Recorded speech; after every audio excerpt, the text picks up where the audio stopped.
It's no secret, Magic the Gathering is getting more and more expensive, and Wizards of the Coast seems to want to coax every single dollar that they can out of our pocket.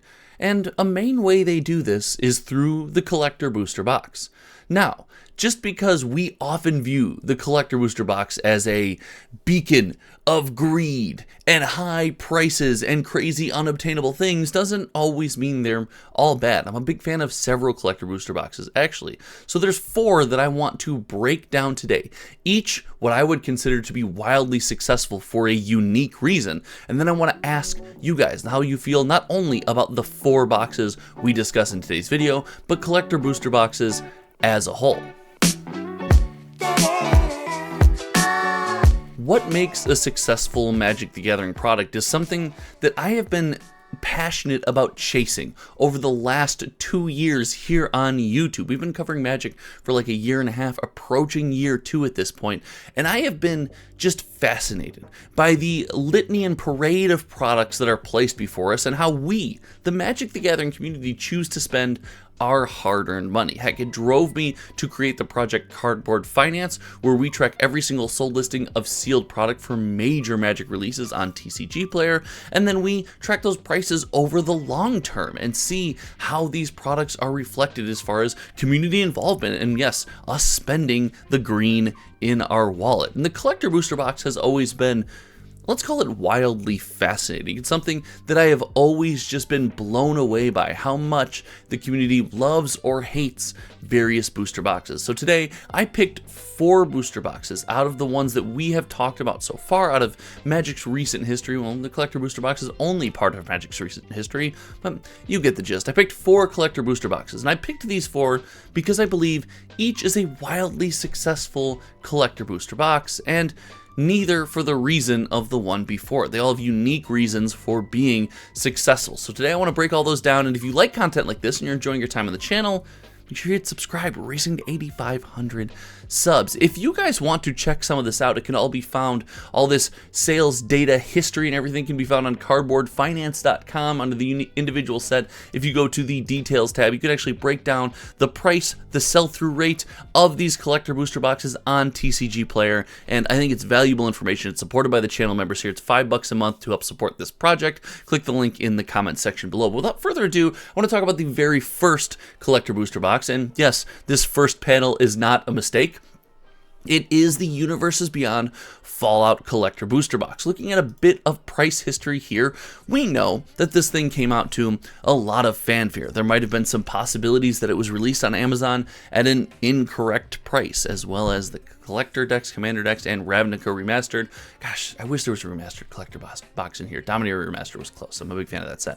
But this specific Collector box achieved what we had wanted from Collector boxes for some time. As we look at the 31 other listings that are currently available, this was a rare Collector Booster Box. Speaking with game stores in the area and connections I have built over the better part of 20 years that I have been in this space as a consumer, a player, a fan, a collector, and what might be, I had noticed that the allocations on these were extremely tight. Game stores didn't get a ton of them, which led to the wild price spike that we see here, and this box holding an over $400 per box value on the open market. This is a shining example of, if you're going to make a collector product, it has to be rare. It has to be collectible.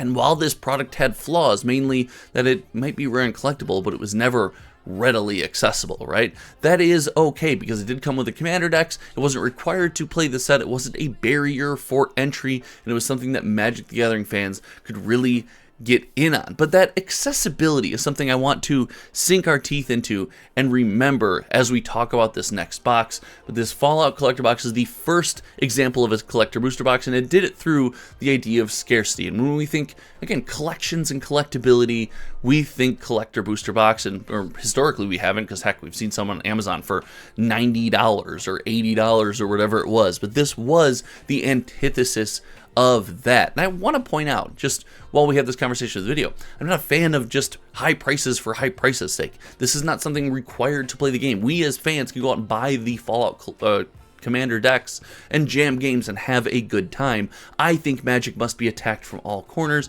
and while yes, we have to have affordable cards to play, because otherwise you can't play the game. What's the point of a game you can't play?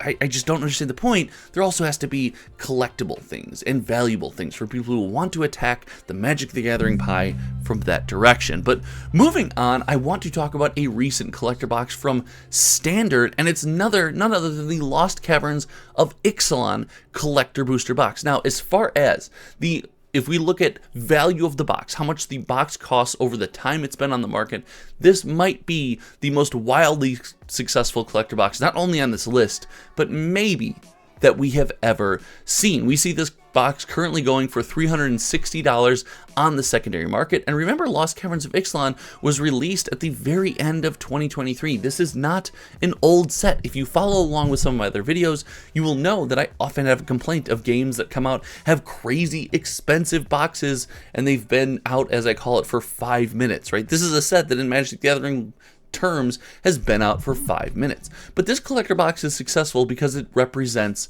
balance. It represents what I would consider to be one of the few just amazing products and great sets that we've gotten from Wizards of the Coast in the past couple years. And again, the sets have gotten better. The design has improved. We're getting better and better cards and more stable sets. But Lost Caverns of Ixalan is a shining star. Now, this box came out, and if we take a breakdown and just back it up to a reasonable price. This was important. It is a standard collector booster box. It should come out to a reasonable price, and a reasonable price for a collector booster box based on what our community will pay in a standard set is around $200 to $220. And you could get this collector booster box for quite some time around that price point after its release. But we want collector booster boxes to do one thing. We want them to be collectible. They should be coveted. They should feel special because they are marketed as a premier special product. And this collector booster box does exactly that. And to balance out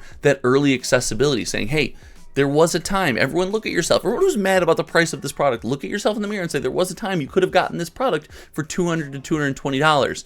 And you just You didn't, and that's okay. We just chose not to, but we can't be mad now that it's gone up in price, because as this thing became more rare and stayed a staple in our community, and community members wanted the cards in the box, it was a good set. There was good cards in the box. We wanted the special treatments.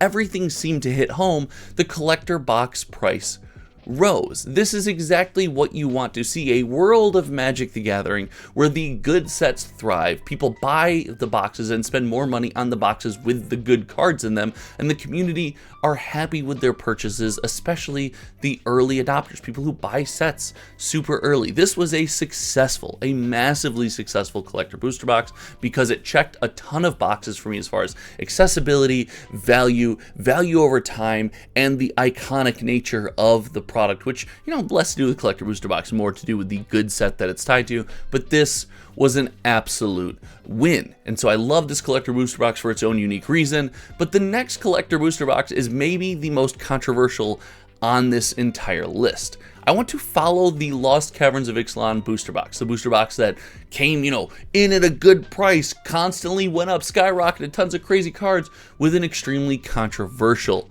collector booster box. That's right, I want to talk about the Commander Masters collector booster box. And this box, in my opinion, was successful for one reason and one reason only, and that was accessibility as far as point of entry into a set. And I'm going to stop each and every one of you right now. But Josh, it's a 4-pack collector booster box. You buy this, you get 4 packs, you get essentially no cards, you spend $200. It is a total ripoff. I agree with you.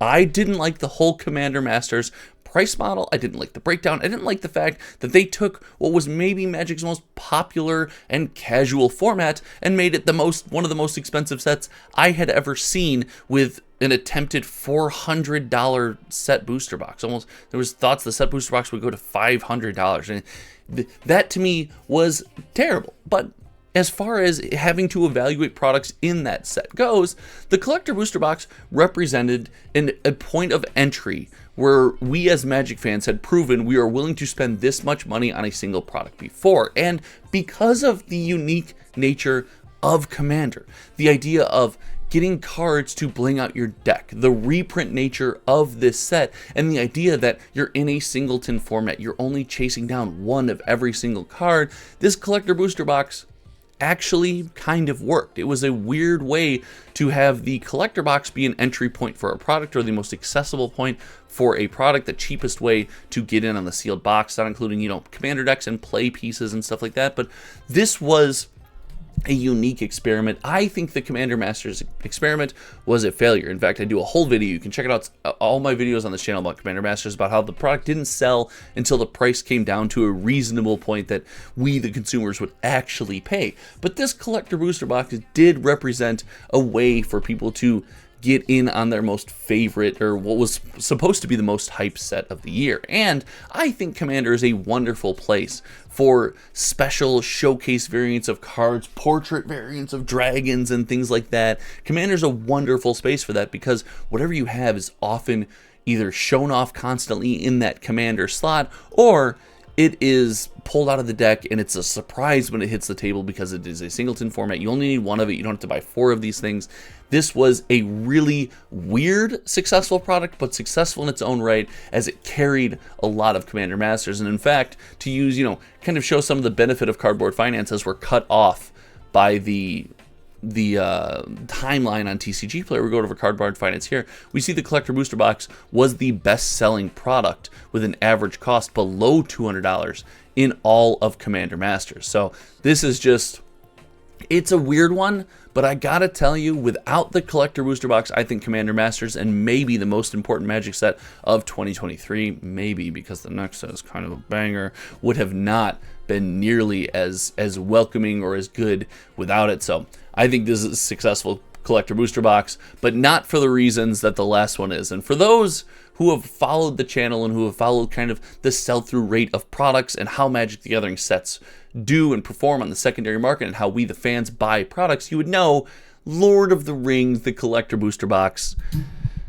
it's a banger. It's an absolute banger. It checks the biggest box for collector booster boxes, and that is collectability. Yes, we have these serialized dwarven rings in this box, helping to drive the purchase of this product. Right now, it does seem fairly limited, although this box, let's not do revisionist history, did not feel limited on release. It felt expensive. It felt like it had an amazing sell-through rate and people were picking up the product. Did not feel limited. But with that being said, Magic leaned into something that we hadn't seen them lean into before. And I'm not talking about serialized cards. The serialized cards drove this product for sure. They were amazing for Lord of the Rings. I think serialized cards in Magic the Gathering are very cool. I'm collecting an entire Brothers War set.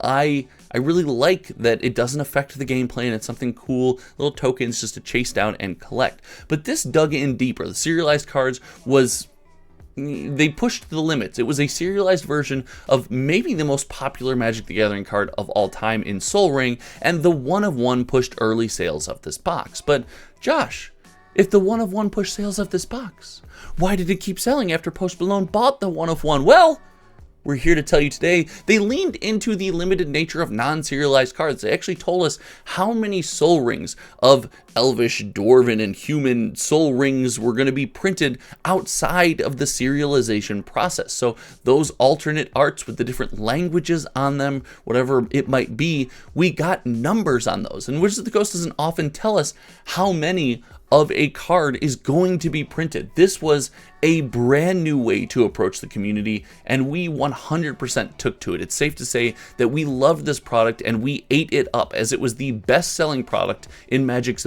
best-selling set so far. And despite the high price point, we proved that as a community, when it comes to spending our hard-earned money, we're willing to do so if we see value at the end of the tunnel, if we see an opportunity at something truly cool. The Lord of the Rings Collector Booster Box really dug into that need for chase and that rarity and that emotional feeling of what opening a collector booster box should be, and that's why it is on this list. And again, this list is in no particular order, but I think these make wildly successful collector booster boxes. We've seen the alternative of this, standard set collector booster boxes, Doctor Who collector booster boxes, that yes, they do a lot of cool things, but they don't necessarily land home and aren't nearly as successful because they're missing several of the boxes, or of the check marks on our list, and they don't go nearly as extreme into some of the other check marks as like Lord of the Rings does into chase with the 1 of 1. So all in all, I think the collector booster box experience for Magic the Gathering is fine. I'm a fan of collector booster boxes as long as they don't affect the ability to get cards in your hand and play the game. That is a big problem I have. If the collector booster box becomes the only way to get cards to play the game, especially let's say a standard set, there's only some cards available in a collector booster box, that's a fail to me. But all in all, I think this is a wild time in Magic the Gathering. I want to hear from each and every one of you. What do you think, and what do you think about the collector booster box? Do you agree with me? Do you disagree? And what do your friends think? Share this video on any social media platform, any Facebook forum or Discord chat where people are talking about Magic the Gathering. Not only does it help the community grow, but hey, it makes me smile when I scroll through and I see one of the videos that I made in one of these chats. So thank you all so much for hanging out. Until next time, you guys know me. My name is Josh. Oh, remember to sub, we're racing 8,500, all that fun stuff. All right, we will see you around. Goodbye.